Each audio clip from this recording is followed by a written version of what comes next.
Kuwait کے بعد ترکی کی جانب سے سعودی عرب اور قطر کے درمیان مفاہمت اور مصلحت کا کردار وقت کی اہم ضرورت ہے اور ترک قیادت اس گتھی کو سلجھانے کی ذمہ داری قبول کرنے پر تحسین کی مستحق ہے۔ سال رفتہ اسی ماہ کے وسط میں ترکی کے اندر راتوں رات جمہوری اور عوامی قائد کے خلاف منظم بغاوت کو عوام کی مدد سے ناکام بنانے کے بعد ترک صدر رجب طیب اردوان کے سیاسی قد کاٹ، جرأت و شجاعت اور بین الاقوامی سطح پر پذیرائی اور اعتماد میں زبردست اضافہ ہوا تھا۔ موجودہ ترک قیادت ویسے تو اسلامی دنیا کے مختلف مسائل اور معاملات میں موقع بموقع دلچسپی کا اظہار کرتی چلی آ رہی ہے، تاہم فلسطین، شام، برما اور کشمیر کے مظلوم مسلمانوں کی خاص طور پر دادرسی اور غم خواری میں اپنا ثانی نہیں رکھتی۔ یہی وجہ ہے کہ حالیہ خلیجی تنازع کے حل کے لیے ترک صدر کے بروئے کار آنے اور براہ راست فریقین سے بات چیت کو پر امید انداز میں دیکھا جا رہا ہے۔ مسئلے سے جڑے فریقوں سے امید رکھی جا سکتی ہے کہ وہ ٹھوس اور نتیجہ خیز حل تک پہنچنے میں احساس ذمہ داری اور سب سے بڑھ کر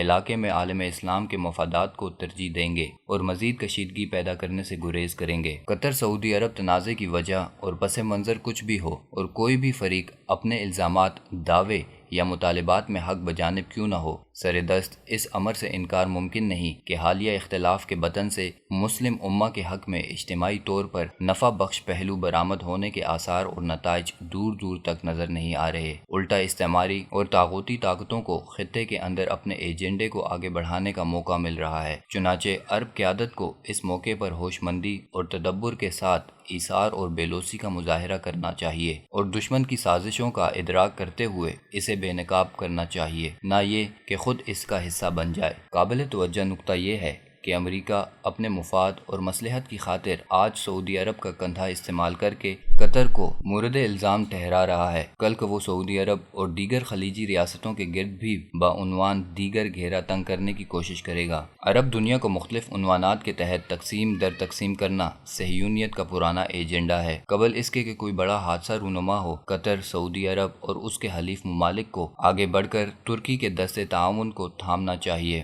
واضح رہے، چند روز پیشتر وزیر اعظم میاں محمد نواز شریف بھی قطری وزیر خارجہ کی آمد کے موقع پر تنازع کے سفارتی حل کی مکمل حمایت کر چکے ہیں۔ اس بنا پر پاکستان کو بھی صورتحال صحیح رخ پر لے جانے کے لیے اپنے حصے کے تعاون سے دریغ نہیں کرنا چاہیے۔ مشرق وسطیٰ کی موجودہ نازک صورتحال کو پیش نظر رکھا جائے تو اس حقیقت سے انکار ممکن نہیں کہ یہ بحران مسلم امہ کے درمیان شدید مایوسی اور بے چینی اور عدم تحفظ کے عنصر کو تقویت بخش رہا ہے۔ ہونا تو یہ چاہیے تھا کہ اسلامی بھائی چارے اور ایمانی اخوت کی بنیاد پر عرب ممالک بنیان مرصوص کا کردار ادا کرتے اور فروعی، ذاتی، سیاسی اور خاندانی اختلافات کو بالائے طاق رکھ دیتے، مگر اسرائیل گزشتہ 2 ہفتوں سے قبلہ اول پر تسلط جمانے اور اسے ہتھیانے کے لیے کیل کانٹوں سے لیس ہو کر میدان میں آ چکا ہے۔ فلسطینی مسلمان بساط بھر کوشش اور قربانی کے ساتھ اس کا راستہ روکنے کی سعی کر رہے ہیں، لیکن دوسری طرف اسلامی دنیا بالعموم اور عرب ریاستیں بالخصوص خواب غفلت کے مزے لے رہی ہیں۔ یہ حالات و واقعات معاملے کی سنگینی کو دو چند بنا رہے ہیں۔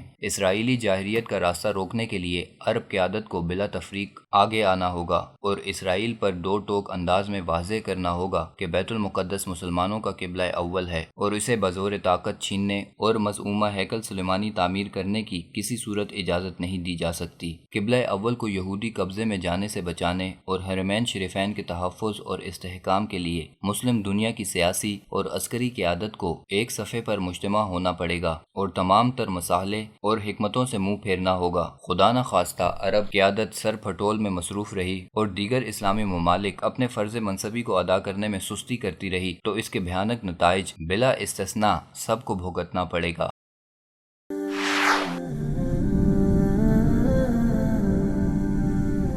وصال اردو، حق کا راہی